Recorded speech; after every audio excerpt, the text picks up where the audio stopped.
Bapak, Ibu, saudara-saudari yang terkasih dalam Tuhan kita Yesus Kristus. Pada hari ini, Minggu Prapaskah pertama, kita diajak untuk merenungkan satu tema sentral dan penting bagi kita, yakni pertobatan. Pada bacaan pertama, kita mendengar dalam kitab Kejadian, perjanjian antara Allah dan manusia yang diwakili oleh Nabi. Allah bersabda bahwa Ia akan menurunkan pelangi yang menjadi tanda pembaharuan perjanjian damai antara manusia dan Allah. Sedangkan dalam bacaan kedua, kita mendengar dalam surat pertama, Rasul Petrus menegaskan bahwa manusia yang berdosa telah ditebus oleh Kristus sebagai satu-satunya kurban sejati. Hanya melalui Kristus manusia dapat diselamatkan. Dan puncak dari perjalanan permenungan kita pada hari ini terdapat dalam Injil.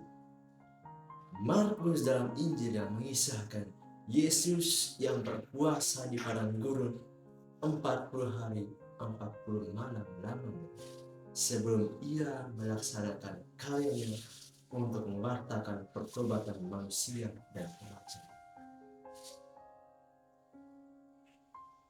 Pertobatan harus mencakup keseluruhan diri manusia. Dalam gereja Katolik, manusia dimengerti dalam 3 dimensi: badan, jiwa, dan roh. Badan berhubungan langsung dengan indera kita. Segala rangsangan setiap rangsangan yang kita terima dari dalam tubuh sakit, misalnya dingin, panas, rasa pedas, itulah aspek yang berhubungan dengan badan. Sedangkan jiwa berkaitan langsung dengan aspek emosi manusia. Marah, sedih, gembira, penuh harapan, putus asa. Dan roh mencakup hubungan manusia dengan Allah. Ketika Tuhan mewartakan pertobatan, sesungguhnya Tuhan Yesus menginginkan agar kita manusia secara utuh, secara penuh dengan kesadaran diri kita, dengan keseluruhan diri kita, menyerahkan diri ke dalam tangan Tuhan. Kita harus mampu mengontrol setiap kecenderungan badan kita.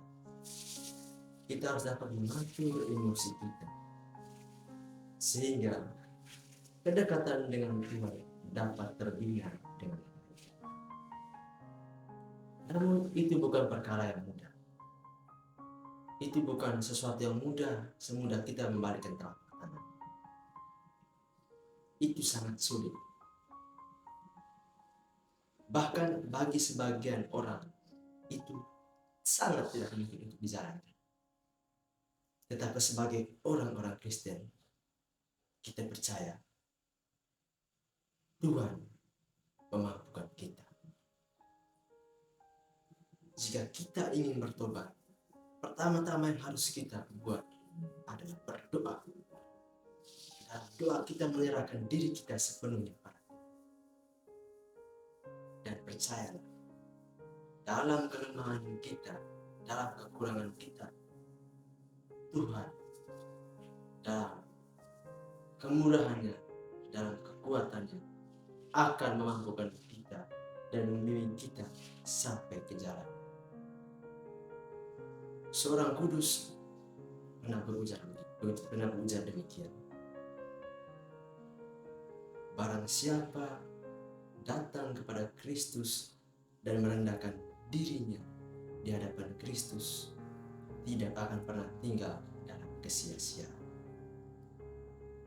Semoga renungan singkat pada minggu ini dapat mengantar kita semakin dekat dengan